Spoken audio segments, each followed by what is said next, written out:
Saber Direito desta semana apresenta um curso sobre Direito Constitucional com o professor Domingos Augusto Taufner. Durante as aulas, ele vai abordar as competências legislativas, os aspectos gerais, as competências da União de Estados e Municípios e também aquelas em matérias específicas. A judicialização nessa área também é matéria do curso. A aula 1 começa agora.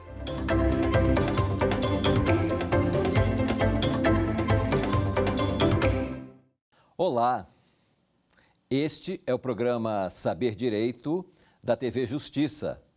Hoje, dentro do grande tema que é o direito constitucional, nós vamos tratar de um tema importante que são as competências legislativas. Meu nome é Domingos Taufner, eu sou conselheiro do Tribunal de Contas do Estado do Espírito Santo. Eu estou no tribunal na vaga oriunda do Ministério Público de Contas. Eu sou formado em Engenharia Mecânica e Direito e tenho pós-graduação em Direito Tributário e mestrado em Direitos e Garantias Constitucionais. Eu também, há muito tempo atrás, exerci no meu município o cargo de vereador por 2 mandatos. E isso me ajudou a ter uma certa intimidade com esse tema de elaboração legislativa. É importante aqui também salientar que o programa Saber Direito, ele leva conhecimento às pessoas. Eu mesmo, durante um bom tempo e até hoje, eu assisto permanentemente o programa Saber Direito para me manter atualizado. Inclusive, em 2009, quando eu fiz o concurso para o Ministério Público de Contas, eu assisti muito esse programa e foi muito útil para eu aprender mais o direito, de uma maneira mais tranquila, mais leve, né? Porque os professores aqui dão exemplos concretos, né? Colocam a matéria de uma maneira muito interessante. Então, essa experiência do Saber Direito me ajudou muito e pode ajudar muito você que está nos assistindo agora. O tema de hoje, competências legislativas. É claro que qualquer um de nós gostaria de saber, e muitos não sabem, como é que funciona a lei municipal, a lei estadual e a lei federal, ou também a lei do Distrito Federal, que também tem Câmara Legislativa. Como funciona isso? Qual é a competência da União fazer leis? Até onde vai? Qual a competência de um Estado? E também, qual a competência de um município fazer leis? Isso é importante para nós como um todo, seja quem é estudante de direito, quem já está formado, quem está advogando, quem está no poder público, mas também é importante para qualquer cidadão que queira conhecer um pouco como funciona a nossa sociedade democrática. E aí eu destaco a importância da democracia. Na democracia, nós escolhemos os nossos representantes, seja do Poder Legislativo Municipal, que são os vereadores, do Poder Legislativo Estadual, que são os deputados estaduais que formam a Assembleia Legislativa, e também no contexto federal, que nós escolhemos deputados federais e senadores. Essas pessoas são responsáveis para o quê? Para legislar, para fazer leis. São normas que regem a sociedade como um todo. Infelizmente, no nosso país, há uma cultura que distorce um pouco as funções do legislativo.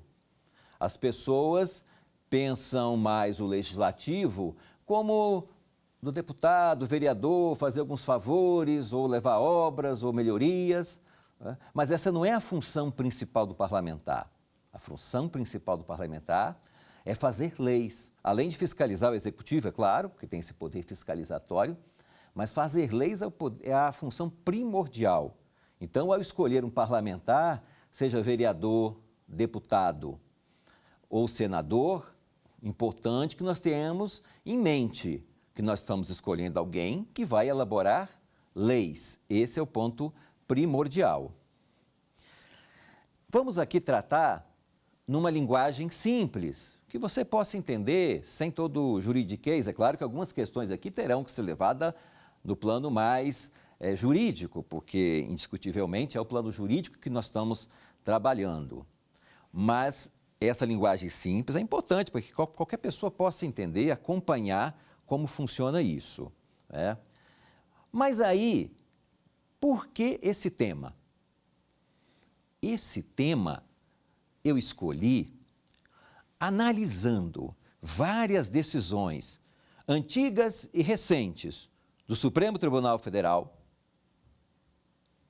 Constatei que muitas leis, especialmente estaduais e municipais, são invalidadas, assim, têm a sua constitucionalidade declarada pelo Supremo Tribunal Federal, não só pela razão da matéria em si, muitas vezes a matéria é até boa, mas invalidadas porque aquele município, o município ou o estado, não tem competência para votar, para aprovar, para editar aquele tipo de lei.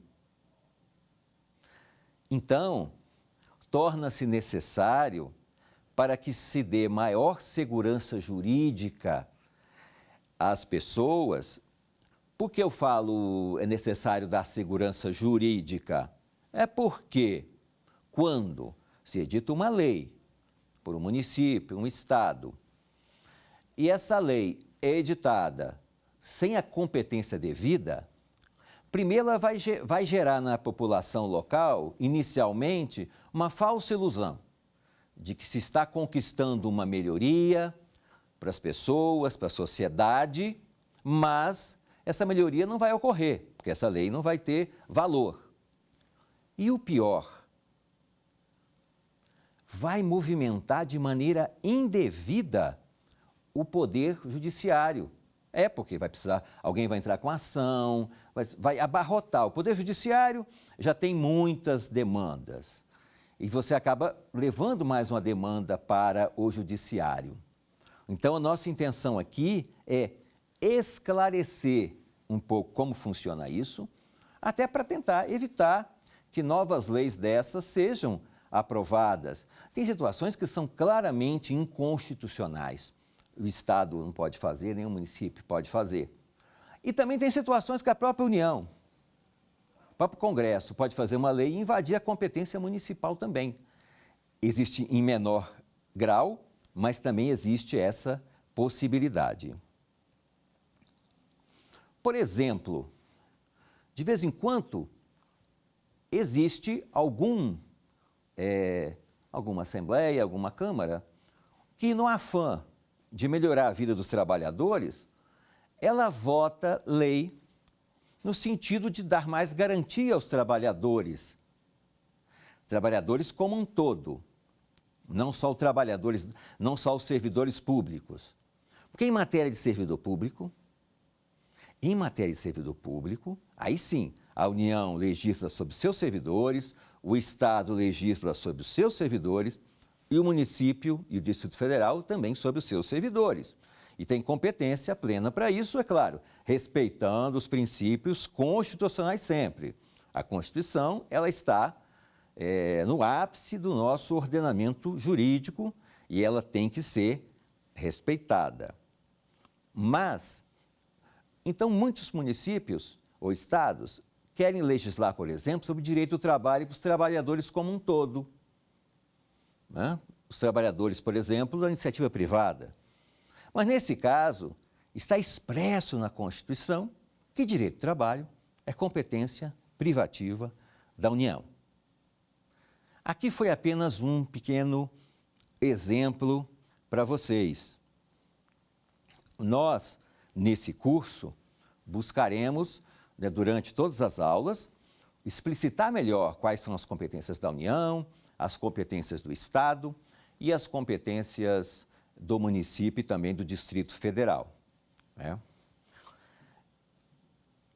também nós vamos abordar que existem remédios constitucionais, quer dizer, que são aquelas ações judiciais que são feitas para barrar, regra geral, temas em que há inconstitucionalidade, dentre outras, porque os remédios constitucionais não são apenas para isso, tem vários tipos de ações judiciais. Nós vamos aqui se deter mais nesses remédios, até citar algumas jurisprudências com, por exemplo, resposta de ADI, de ADC, de ADPF, que são as ações justamente que questionam violação à constitucionalidade. Mas aí, como é que eu vou saber a competência? Como é que eu vou saber quem é competente para cada coisa? Olha, a principal fonte nossa é a Constituição Federal. A Constituição Federal é a principal fonte nossa para nós sabermos a competência de cada um. É claro que uma mera leitura já ajuda, mas não é uma simples leitura que vai fazer você entender toda essa competência, porque existe uma leitura direta, mas tem que ter uma interpretação sistemática, que muitas vezes um artigo da Constituição fala uma coisa, mas você tem que delimitar aquele alcance interpretando de maneira sistemática com outro artigo da Constituição, bem como você tem que saber os conceitos que está escrito na Constituição, qual é o conceito que aquilo traz, e também consultar a doutrina e a jurisprudência, que são as decisões judiciais reiteradas sobre aquelas situações.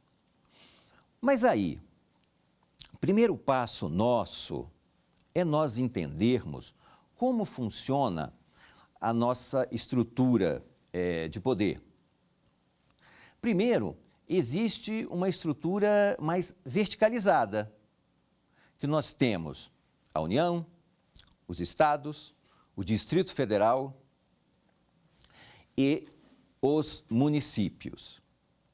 Isso aí você consegue entender a partir de uma leitura do artigo 18 a 36 da Constituição, que inclusive são os artigos prioritários para o nosso estudo dessa semana, que estamos trabalhando competências legislativas.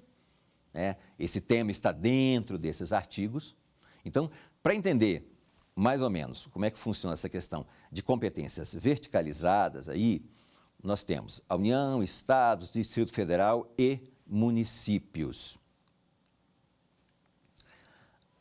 A União, formada pelo conjunto do país, você não confunde, porque nós temos a União e temos também o Estado Federal, a federação toda, e essa federação toda que se relaciona com outros países. A União seria um direito, entendido como uma instituição de direito público interno. Já o Estado Federal conjuga todo o Estado brasileiro para se relacionar com outros países. Não é objeto do nosso estudo aqui. Nosso objeto é mais sobre, no caso, especialmente a União. E a União, lembra que eu falei que existem aí questões de ordem dessa distribuição vertical, mas também temos a distribuição horizontal, que existem os poderes. Daqui a pouco vamos falar sobre eles. Então, a União não é só, vamos dizer, o governo federal, existe o judiciário, o legislativo, várias questões aí envolvendo. É um sistema muito complexo em cada nível da federação. Depois teremos os estados. Os estados federados, que eles então têm a sua Assembleia Legislativa, o Poder Judiciário. Temos o Distrito Federal, que acumula as funções de estado e de município. E temos também os municípios. Os municípios, eles têm uma peculiaridade. Nos municípios, ao invés de termos o poder executivo, legislativo e judiciário, nós não teremos o poder judiciário no município. O município é formado apenas pelo executivo, que é chefiado pelo prefeito, e pelo poder legislativo, que é chefiado, que é composto pela Câmara de Vereadores. E não tem o judiciário. Mas geralmente, quando eu dou alguma palestra sobre o assunto, alguma aula, sempre alguém me pergunta: peraí, Domingos, você está falando que não tem judiciário no município? Ora, meu município tem lá o juiz que atende lá, tem o fórum, tem uma promotoria que atende perto lá. Mas aí eu explico o seguinte: aquele juizado que está no município, sim, ele atende no município, a competência dele é para aquela região, só que aquele poder judiciário, por regra, ele é vinculado ao poder judiciário estadual, ao poder público estadual. A lei de organização judiciária, ela será estadual. A legislação, quer dizer, o pagamento, o orçamento que vai pagar os juízes e as despesas também é do orçamento estadual. E pode ter também vara do trabalho, que é federal, vara da justiça federal, que vão estar ligadas ao poder público federal. Então, no município não há poder judiciário. E além, alguém fala assim, a promotoria está lá no município. A promotoria não faz parte do judiciário. Nós temos poder executivo, poder legislativo e poder judiciário no Brasil e alguns órgãos independentes. Nós temos um é o Ministério Público, o outro é o Tribunal de Contas, temos também agora a Defensoria Pública como órgão independente. Então, o Ministério Público, ele atua, claro, junto ao Judiciário, mas ele é um órgão independente, não faz parte do poder judiciário. Então, explicado essa verticalização aí que existe entre União, Estados, DF, municípios, eu falei verticalização, mas não quer dizer que a União vai sobrepor totalmente o que é o Estado. A União tem mais importância que o Estado mais que o município, claro, porque abrange regiões maiores, tem mais competências, mas também nós vamos ter que ver que situações em que o Estado e o município têm competência plena, privativa, e não cabe à União intervir.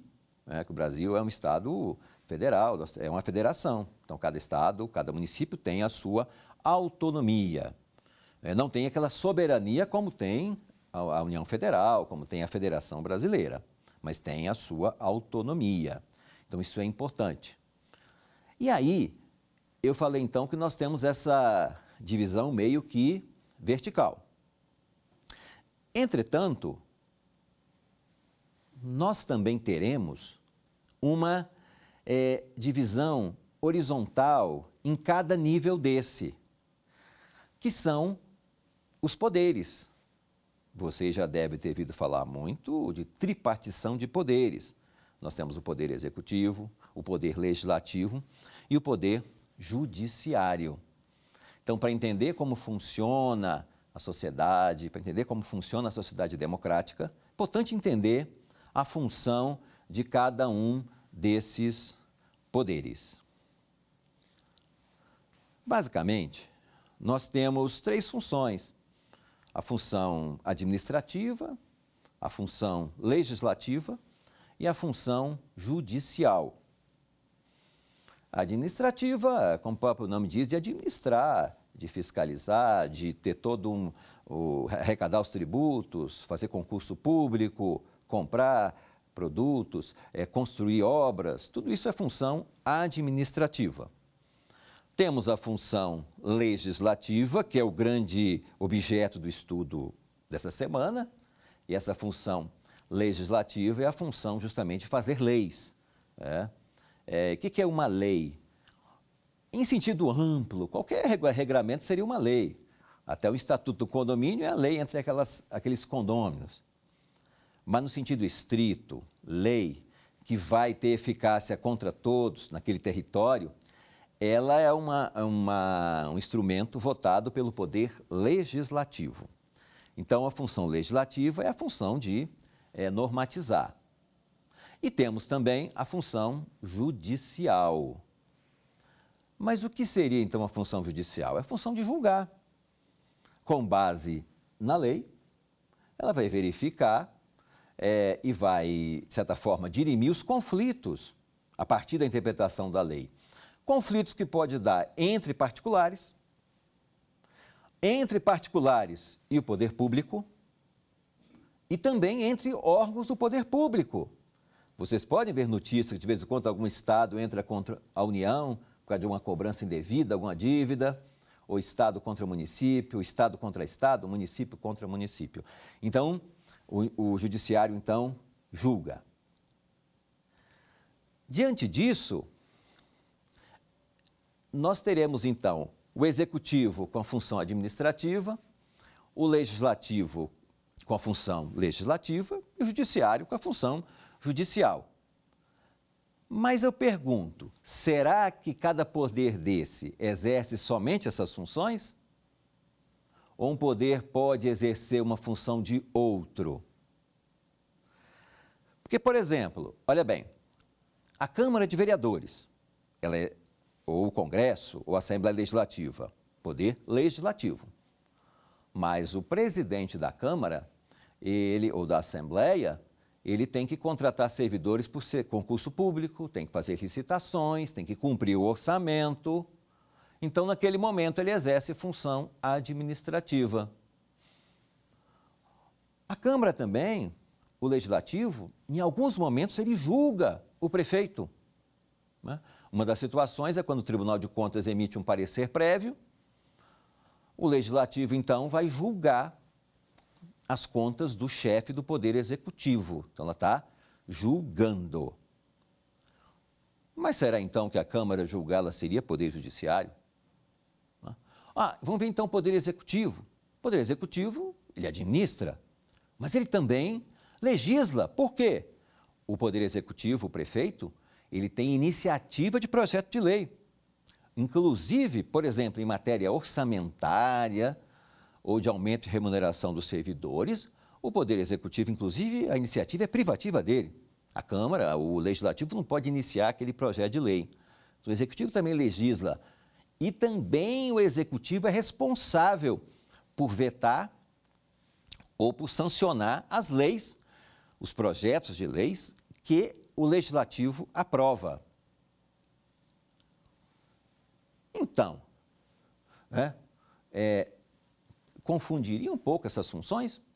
O Judiciário julga, mas o Judiciário também pode, em alguns momentos, administrar, porque o presidente do Tribunal de Justiça, por exemplo, faz concurso público, administra o orçamento e assim por diante. Como funciona isso? É o seguinte, há um entendimento, então, que cada poder tem as funções, a sua função típica.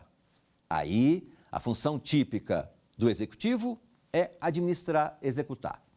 A função típica do Legislativo é legislar e também fiscalizar, que é outra função dele. E a função típica do Judiciário é julgar, sem dúvida nenhuma. As demais funções que ele exerce são funções atípicas. Então, é possível um poder exercer uma função de outro, mas de maneira excepcional, não é a regra dele estar exercendo. Então, é chamada de função atípica. Ter esse entendimento é importante, até porque muitos conflitos de competência são muitas vezes relacionados à atuação de um poder que invade a competência do outro. Mas para isso existe a Constituição, existe a própria jurisprudência do Supremo Tribunal Federal, que vai delimitar aqueles casos em que um poder extrapola o outro ou não.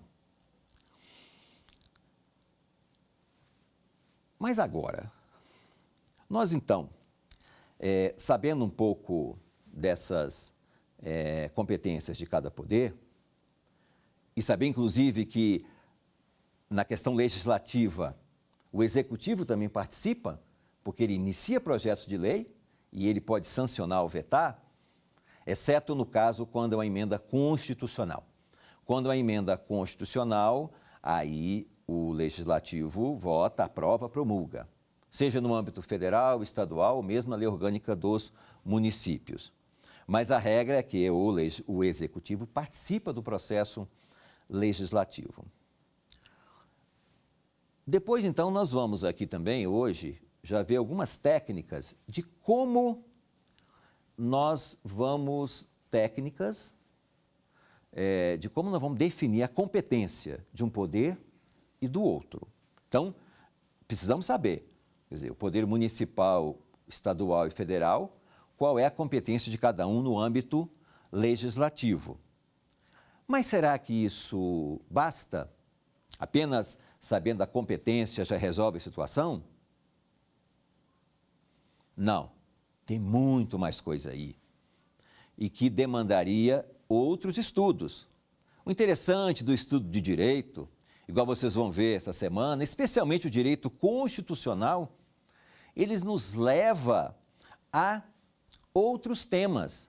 Então, se você aqui, estudante de direito, que vai estar fazendo graduação, vai ter que fazer uma monografia de final de curso, pós-graduação, faz também uma monografia, mestrado, que faz uma dissertação, ou doutorado, que faz uma tese, a partir de um estudo desse, você pode vir à luz a você vários temas que podem ser objeto de pesquisa ou de estudo mais profundo. Então, além de definir a competência de cada ente da federação, na hora então de saber se aquela lei pode ser votada ou não pelo município, há alguns fatores aí e eu vou explicar aqui de maneira sucinta. Um primeiro fator é uma coisa chamada técnica legislativa. Lá no artigo 59, parágrafo único da Constituição, fala que lei complementar vai dispor sobre redação de projetos de lei. E foi editada a Lei Complementar 95/98, que dispõe sobre a estrutura de uma lei. O que é epígrafe, ementa, artigo, inciso. Então, ela orienta nesse sentido. Anteriormente à lei, isso só tinha apenas na doutrina. Não existia, assim, uma lei que explicasse sobre técnica legislativa. Inclusive, foi a partir dessa lei que foi recomendado de que as leis, elas não tivessem mais ao final aquele artigo, revoga-se disposições em contrário. A partir dessa lei, torna-se necessário, embora, como eu falei, essa lei ela tem muitos itens recomendatórios, ela não é uma lei assim totalmente impositiva, mas ela recomenda a melhor técnica, que a melhor técnica faz a lei ser mais cumprida, faz a lei ser mais entendida. Então, um dos pontos que ela coloca é que tem que ter revogação expressa. Porque, claro, uma lei nova vai revogar o que é contrário a ela no passado. Mas é importante que ela expressamente indique os itens que está revogando, para evitar justamente insegurança jurídica. Então, um ponto colocado é o quê? Técnica legislativa, tem que redigir bem a lei. Mas qual outro ponto? O outro ponto é uma coisa chamada, que também está a partir do artigo 59 da Constituição, é o processo legislativo. O processo legislativo. Eu não falei no início que a lei diferencia do estatuto por ser uma coisa votada pelo Poder Legislativo e que tem eficácia contra todo mundo? Mas aí que está. Para a lei valer contra todo mundo, obrigar as pessoas daquela região que ela, estadual, municipal ou federal, ela tem que passar por um processo legislativo. Isso tudo é para que, nesse tempo, a sociedade possa se pronunciar. Primeiro, a sociedade que está representada pelos seus eleitos lá, mas também a sociedade de maneira direta. Pode acompanhar e fazer pressões legítimas para a Câmara Legislativa, pressões legítimas para, então, poder aprovar essas leis. Então, isso é o quê? Processo legislativo. O processo legislativo, então, tem que ser seguido. Se não for seguido, é um caso de inconstitucionalidade formal. Então, mesmo o município ou o Estado, a União, tendo competência para aquela matéria, a matéria tributária, direito civil, direito comercial, direito do trabalho, direito urbanístico, aquele ente da federação tem competência, sim, mas o fato de ter competência não quer dizer que ele vai fazer de qualquer jeito, tem que obedecer o processo legislativo. Mas não para por aí, tem mais coisa. Temos no Brasil algumas leis que regulamentam a sociedade como um todo, mas algumas leis são estruturantes. A principal lei estruturante do Brasil é a lei maior, que é a Constituição Federal. Ela é a principal lei estruturante. Mas também há algumas leis, né, que são estruturantes também. Uma dessas leis é uma lei da década de 40, que é a antiga Lei de Introdução ao Código Civil. Agora é rebatizada Lei de Introdução às Normas do Direito Brasileiro. Essa lei vai falar sobre a vigência da lei, sobre o que é a revogação da lei, né? Vai falar uma série de princípios lá que você tem que observar na propositura de uma lei. Recentemente, essa lei foi alterada, né? Mas as alterações recentes da LINDB, que é essa lei, elas não dizem respeito muito à estruturação de leis, e sim à forma de julgamento. Ela disciplina um pouco como tem que ser o julgamento das autoridades judiciárias, de controle ou mesmo administrativas. Muito interessante e vale a pena aqui até para as pessoas estudarem esse tema, que é a nova LINDB. Mas no aspecto da organização das leis, isso não foi alterado. Então é importante se basear também para verificar sobre a vigência, sobre a questão da revogação da lei. Então ela traz várias coisas realmente interessantes aí. Feito isso, é importante agora, a partir de todo esse apanhado que eu passei para vocês, de como está a Federação Brasileira e que como estão os poderes aí constituídos e também como está a nossa, os demais dispositivos, os demais institutos que têm que ser observados para fazer uma lei. Vamos ver agora então como é que figura essa questão das competências. Primeiro, nós temos uma competência chamada competência material. Competência material é competência basicamente administrativa. Depois, nós temos as competências legislativas, que são competências justamente de fazer leis, né? E as competências judiciais. Basicamente aqui nós vamos trabalhar essas duas competências durante o curso, as materiais e legislativas. Embora o nosso tema seja competência legislativa, mas a legislativa e a material, em muitas situações, vão estar intrinsecamente ligadas. Vocês vão perceber isso, porque geralmente um ente pode ter competência para legislar, e o outro, e para administrar também, é claro, e o outro ente pode ter só para administrar aquele tema. Ou também ele pode ter competência para administrar e também legislar sobre aquele tema. Temos as competências judiciais, mas essas competências estão à parte. Essas competências estão à parte porque elas não são tão intrinsecamente ligadas às questões legislativas e materiais. Claro, a Constituição delimita todas e muitas vezes você julga até a procedência, a constitucionalidade de uma lei ou não. Mas eu quero dizer que na definição das competências legislativas, a gente não leva tanto em conta as questões judiciais. Mas aqui, só dando aqui uma orientação sobre as competências judiciais, não é o objeto principal aqui, mas é importante que você saiba e pode ser até um objeto de pesquisa. Por exemplo, aparece uma causa. Em qual judiciário eu vou recorrer? É Justiça Federal? É o TJ? É a Justiça do Trabalho? É claro que isso tudo está regulamentado no CPC, Código de Processo Civil, Código de Processo Penal, as várias leis processuais que nós temos. Mas, basicamente, num primeiro momento, se você quer saber a competência judicial, você vai no artigo 109 da Constituição, você tem uma matéria lá, uma matéria qualquer, civil, criminal, qualquer. Você vai lá.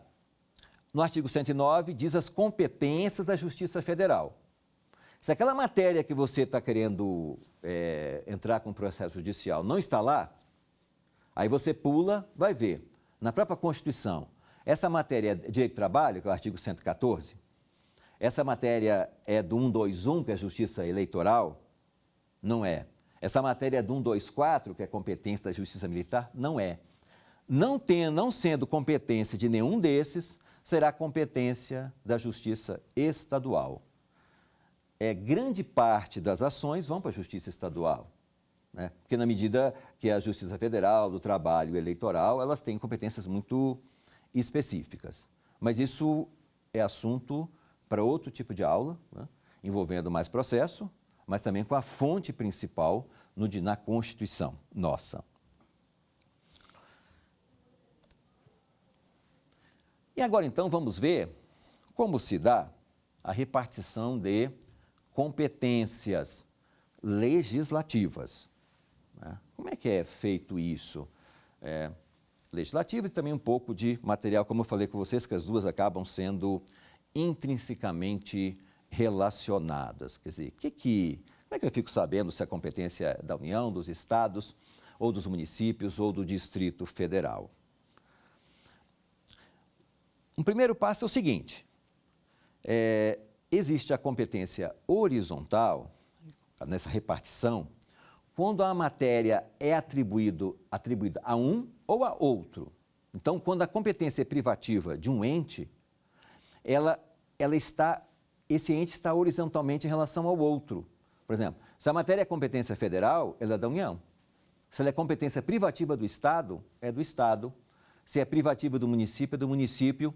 E um não pode interferir no outro. É como se tivesse todos esses em caixinhas horizontais. Aí. Cada um no seu quadrado aí e o outro não podendo interferir. Então, se direito penal é matéria da União, só a União que mexe com isso. Se região metropolitana é do Estado, só o Estado mexe com isso.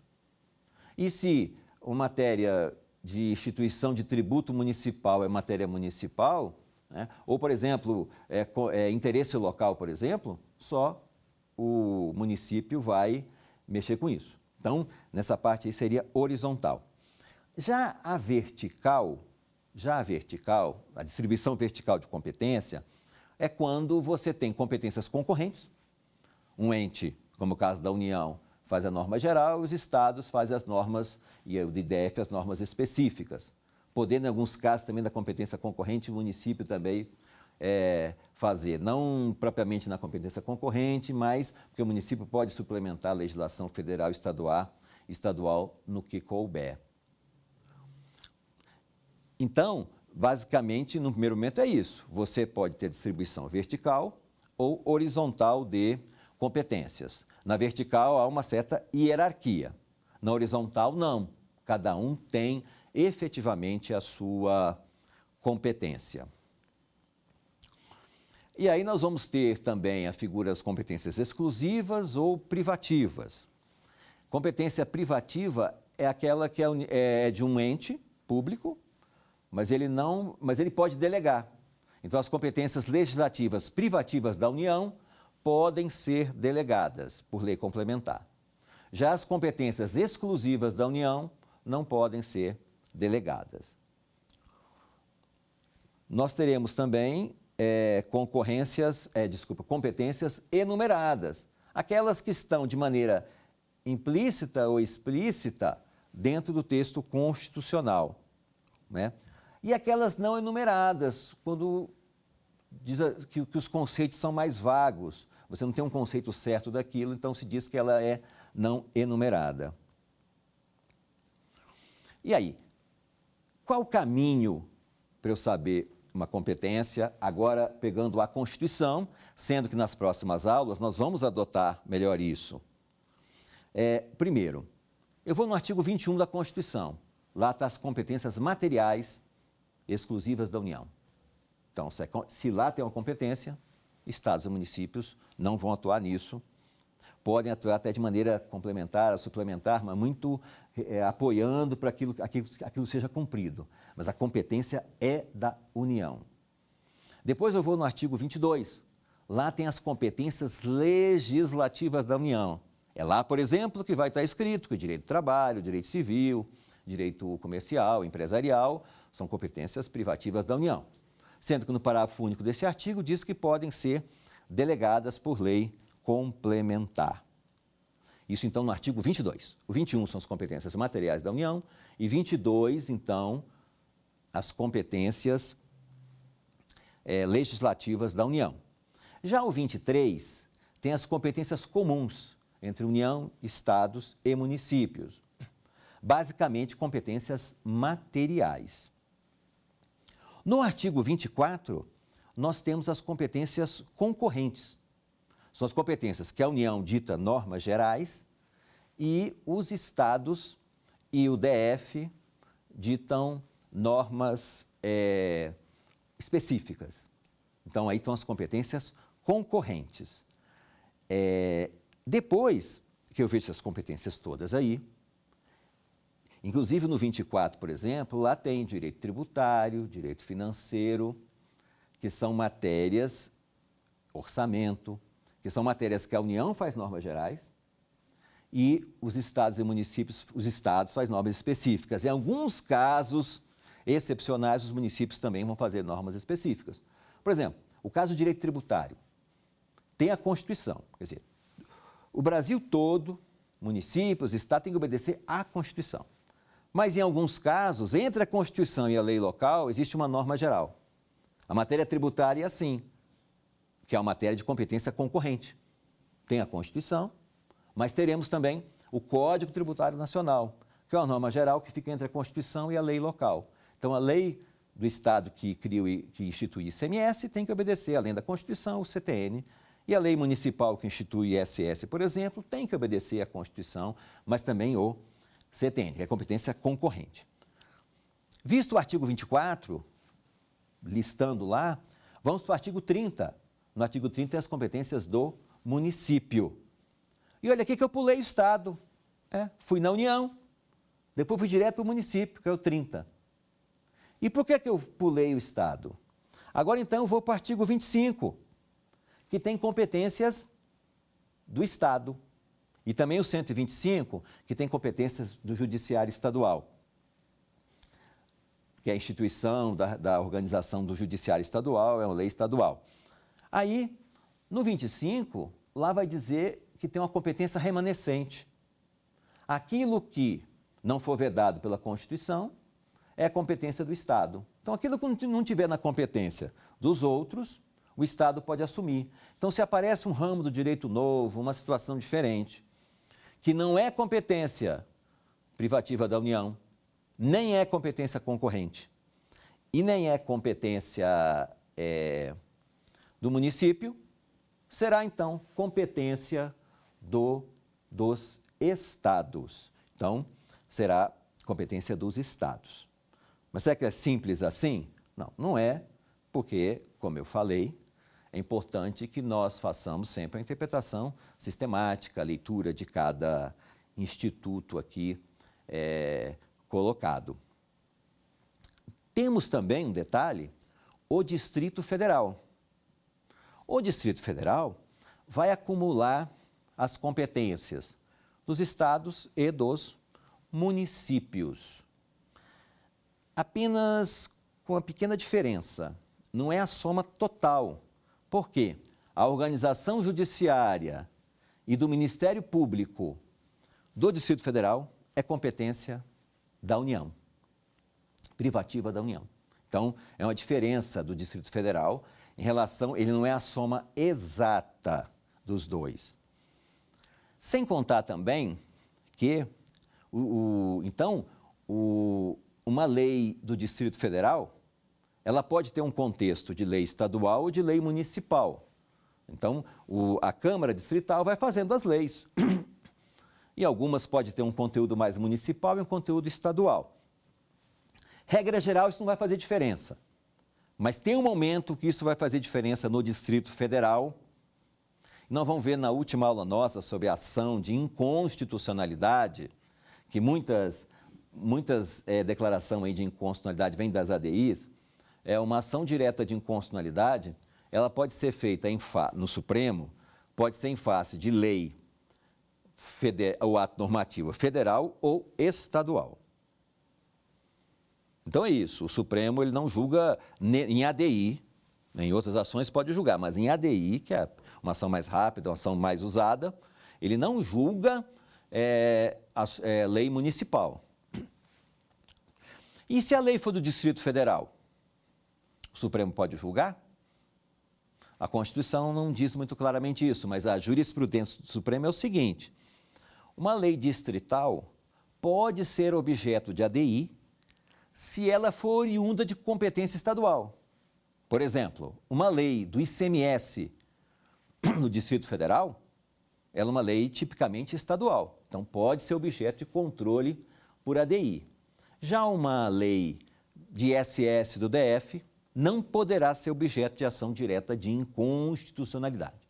É claro que tem outros remédios constitucionais para questionar a constitucionalidade de uma lei do DF, que de âmbito municipal, igual os municípios também têm, mas não será por ADI.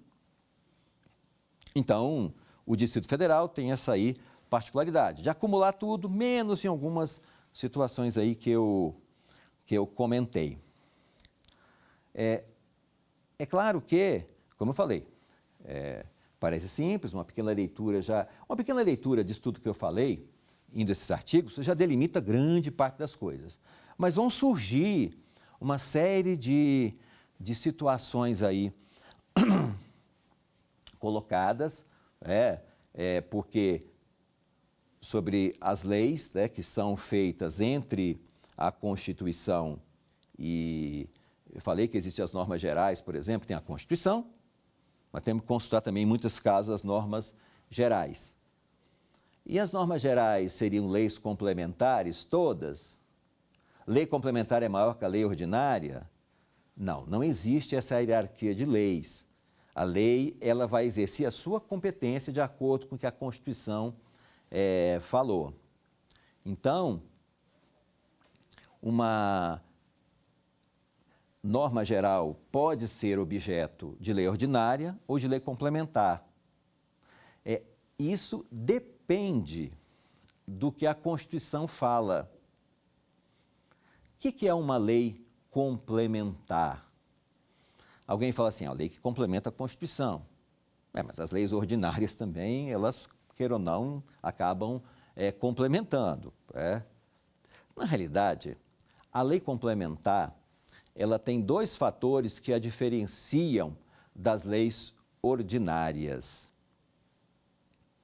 O primeiro fator é que a lei complementar, ela será expressamente determinada pela Constituição. Então, quando a Constituição falar lei complementar determina, disciplinará tal matéria, então aquela matéria será feita por lei complementar. E o outro fator é que o quórum dela é maioria absoluta, enquanto a lei ordinária, regra geral, o quórum é maioria simples. Mas a lei complementar, o quórum é mais qualificado para que o Congresso ou que os outros legislativos a aprovem. Então, são esses dois fatores aí que vão estar relacionados com a lei complementar. Então, tem matérias que podem ser objeto de lei complementar e outras não, dependendo do que a Constituição assim determina para elas. Agora vamos para uma coisa importante que nós fazemos aqui, que é o nosso quiz, que é justamente, são questões, algumas que eu elaborei, outras originárias de concursos públicos, e que é importante para você olhar e testar seu conhecimento, para ver se realmente você conseguiu assimilar a matéria.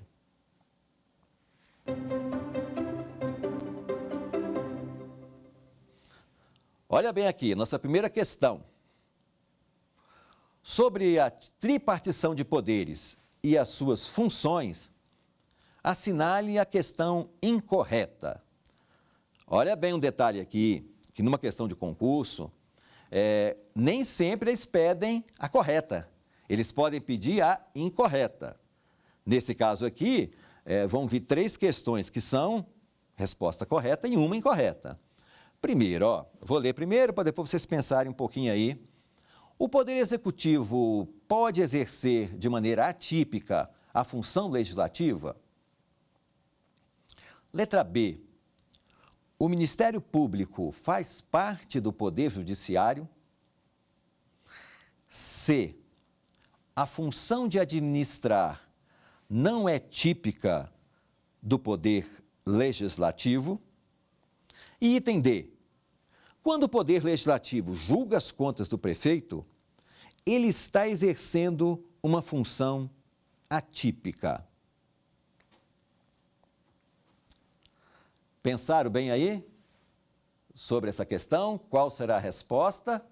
Que eu falei aqui sobre a tripartição dos poderes e a função típica e também as possíveis funções atípicas de cada poder. Aqui, então, a resposta correta é letra B. Inclusive, eu falei aqui, quando a pessoa falava no município, o fórum, lá fica a promotoria, que está junto com o judiciário. Não, atua junto com o judiciário, mas não faz parte dele. O Ministério Público é um órgão independente, não chega a ser um poder, mas é um órgão de grande importância e plenamente independente. Primeiro ponto, letra A. O Poder Executivo pode exercer de maneira atípica a função legislativa. Claro, o Poder Executivo, ele executa, administra, mas ele inicia o projeto de lei, ele veta, então ele exerce de maneira atípica a função legislativa.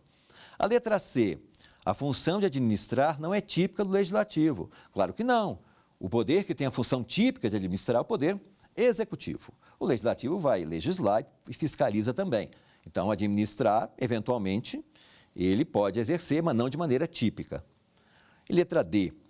Quando o Poder Legislativo julga as contas do prefeito, ele está exercendo uma função atípica. Sim, uma função de julgamento, não é função legislativa. Julgamento é pelo judiciário, mas, de maneira atípica, a Constituição deu a competência ao Legislativo para julgar as contas do prefeito. Vamos, então, para a próxima questão?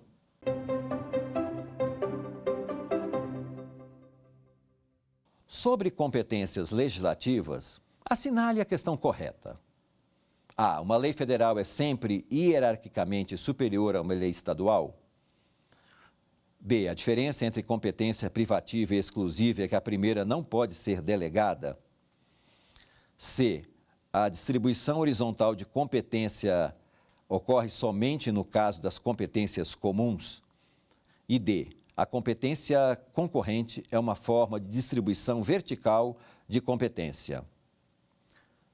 Pensem aí, qual será a resposta certa? A resposta certa é a letra, vamos ver aqui? Letra D. Letra A. Eu falei aqui, uma lei federal nem sempre tem hierarquia superior. Tem situações que é a lei estadual e a lei municipal que vão definir. Né? Em questões tributárias, por exemplo, quando institui um tributo, a lei local vale mais, a lei federal não pode intervir tanto. Letra B. A diferença entre competência privativa e exclusiva é que a primeira não pode ser delegada. Realmente, a primeira pode ser delegada. A privativa pode ser delegada. A exclusiva não pode ser delegada.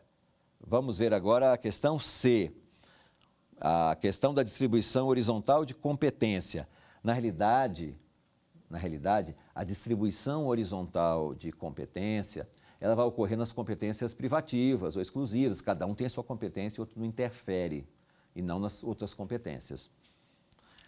E por último, está certo, a competência concorrente realmente é uma forma de distribuição vertical.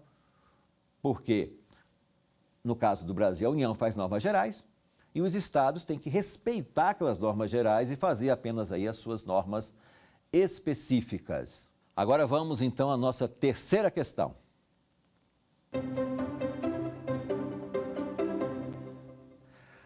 Sobre competências legislativas, assinale a questão incorreta. Lembra que a outra pediu a correta, agora pediu a incorreta. Lei ordinária federal não é a modalidade adequada para que ocorra autorização para que os estados legislem sobre questões específicas das matérias de competência privativa da União. Letra B. Aos estados é reservada a competência remanescente. Letra C. O caminho para definir a competência legislativa de determinada matéria é o seguinte. Primeiro, examina-se quais são as matérias de competência da União, depois aquelas de competência dos estados, e o que restar será competência municipal. E letra D, os municípios podem legislar sobre assuntos de interesse local. Qual será a resposta certa?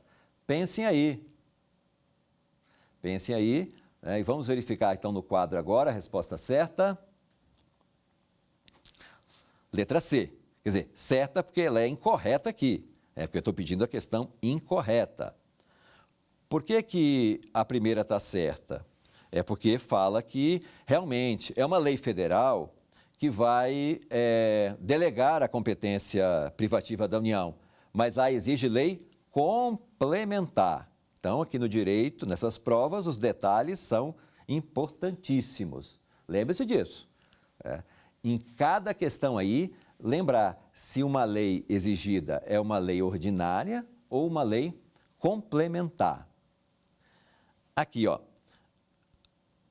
Letra B, aos estados é reservada a competência remanescente. Está certo. A competência remanescente, que é aquilo que não for da competência dos outros, será do Estado. Está correto, está na nossa Constituição. Questão C, que aqui é assertiva incorreta, vai ser marcada porque nós pedimos a incorreta. O caminho para definir competência legislativa de determinada matéria é o seguinte: primeiro examina da União, depois aquelas dos estados, e o que restar será competência municipal. Na realidade, isso aí está contraditório com outro item, né? Que está certo, porque a competência remanescente é dos estados. O que sobrar dos estados, não dos municípios. Por isso que essa questão é incorreta e por isso tem que ser marcada, porque eu pedi a incorreta.